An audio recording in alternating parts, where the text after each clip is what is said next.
نحمده ونصلي ونسلم على رسوله الكريم اما بعد فاعوذ بالله من الشيطان الرجيم بسم الله الرحمن الرحيم نحن خلقناكم فلولا تصدقون پارہ 27 سورہ واقعہ رکوع 2 آیت نمبر 57 تا 59۔ سورت کے ابتدا سے بروز محشر 3 قسم کے لوگوں کا بیان تھا: مؤمنین مقربین، عام مؤمنین اور کفار مشرکین، ان کے احکام، جزا، سزا کا بیان تھا۔ اب مذکورہ آیتوں میں ان گمراہوں کو تنبیہ ہے جو بعث بعد الموت کے منکر ہے،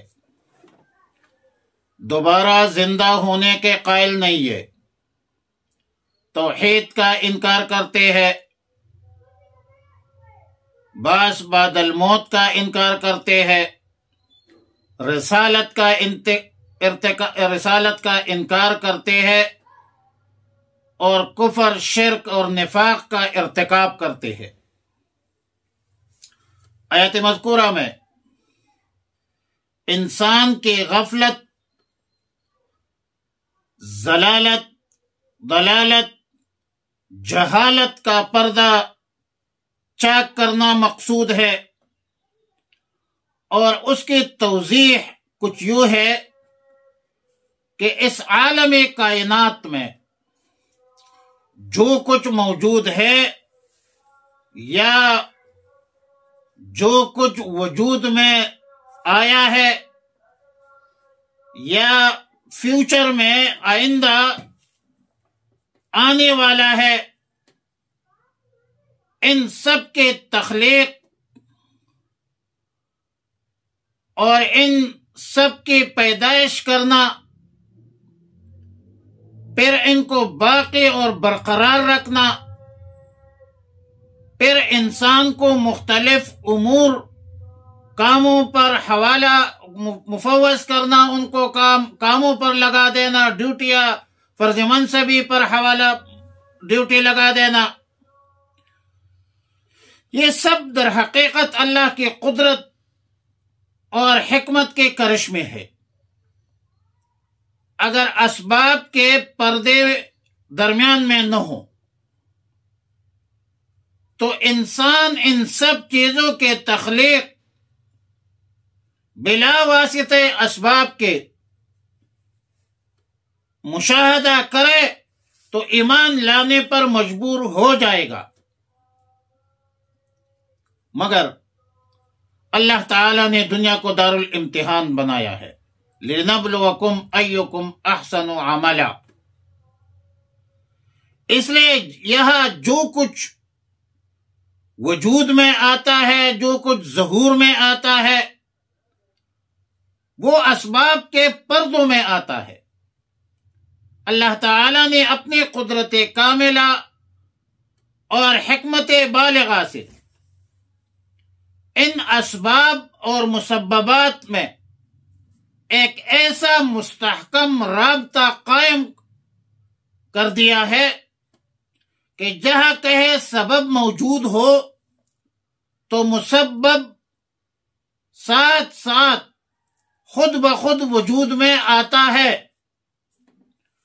جس کو دیکھنے والا لازم اور ملزوم سمجھتا ہے، اور ظاہر ہے کہ ظاہری نظر میں انسان اسی سلسلے اسباب میں الجھ کر رہ جاتا ہے، تخلیق کائنات کو اپنے اسباب کی طرف منسوب کرنے لگتا ہے۔ اصل قدرت، حقیقی قوت فاعلی جو ان اسباب اور مسببات کو گردش دینے والی ہے، اس کی طرف التفات نہیں کرتی۔ جو میرے رب کا حکم ہے، جو میرے رب فرمایا جو کن فیکون ذات ہے۔ اب مذکورہ آیتوں میں اللہ رب العالمین اولاً خود انسان کی تخلیق کی حقیقت کو واضح فرمایا، پھر انسانی ضروریات کی تخلیق کی حقیقت سے پردہ اٹھایا، خود انسان کو مخاطب کر کے سوالات اٹھائے، سوالات کی، ان سوالات کے ذریعے اصل جواب کی طرف رہنمائی فرمائی، کیونکہ سوالات میں ان اسباب کی کمزوری اور ان کے جو علت تخلیق جو ہے وہ واضح ہونا مقصود ہے۔ آیات مذکورہ میں پہلی آیت میں ایک دعویٰ دائر کیا کہ نحن خلقناکم، ہم نے تمہیں پیدا کیا ہے۔ اگلی آیتوں میں اس دعویٰ پر دلائل قائم کی۔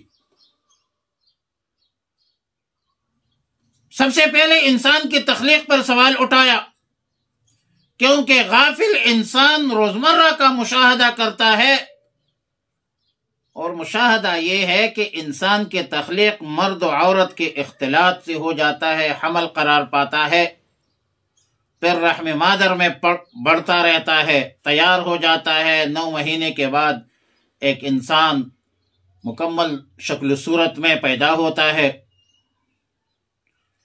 اس روزمرہ مشاہدے میں غفلت شعار انسان، غافل انسان کی نظر بس یہاں تک رہ جاتی ہے، اور مرد و عورت کے باہمی اختلاط کو ہی تخلیق انسانیت کی اصل علت، حقیقی علت سمجھنے لگتا ہے۔ اس لیے سوال یہ کیا کہ افرأیتم ما تمنون اانتم تخلقونہ ام نحن الخالقون۔ سوال یہ ہے کہ اے انسان ذرا غور کیجئے، فکر کیجئے، تدبر سے کام لیجئے، سوچ لیجئے کہ بچے کے پیدائش میں تیرا عمل دخل اس کے علاوہ کیا ہے کہ تو نے ایک قطرہ منی ایک خاص محل میں پہنچا دیا، بس۔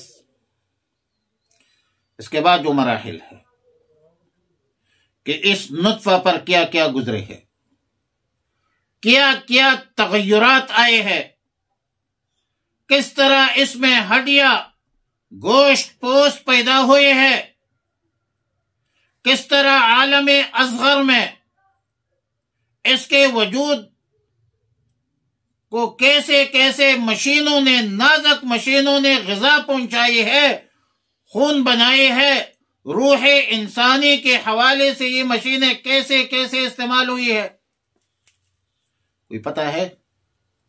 کوئی علم ہے؟ دیکھنے کی، بولنے کی، سوچنے کی، سننے کی، سمجھنے کی قوت اس کے وجود میں نصب فرمایا ہے، ڈالا ہے، اس سسٹم میں ڈالا ہے کہ اے انسان، کبھی آپ نے اس پر سوچا ہے کہ پھر ایک انسان خود بخود ایک متحرک فعال فکر بن جاتا ہے، نہ باپ کو کوئی خبر، نہ ماں کو کوئی پتا کہ اس کی ترتیب اور تو کیسے ہوئی ہے، تنسیق کیسی ہوئی ہے۔ عقل کی دنیا میں کیا ایک انسان یہ نہیں سوچتا کہ یہ عجیب غریب خلقت، عجیب غریب حکمتوں پر مشتمل انسان کیا خود بخود وجود میں آیا ہے؟ کیا اس کا کوئی خالق نہیں ہے؟ کیا اس کا کوئی ثانی نہیں ہے؟ کیا انسان خود بخود بنا ہے؟ ہاں ہے، اللہ خالق کل شیء، اللہ رب العالمین خالق لم یزل ہے، اللہ نے پیدا فرمایا ہے، 3 اندھیروں میں یہ حسین و جمیل، سمیع و بصیر انسان بنایا ہے، میرے رب نے بنایا ہے، فتبارک اللہ احسن الخالقین۔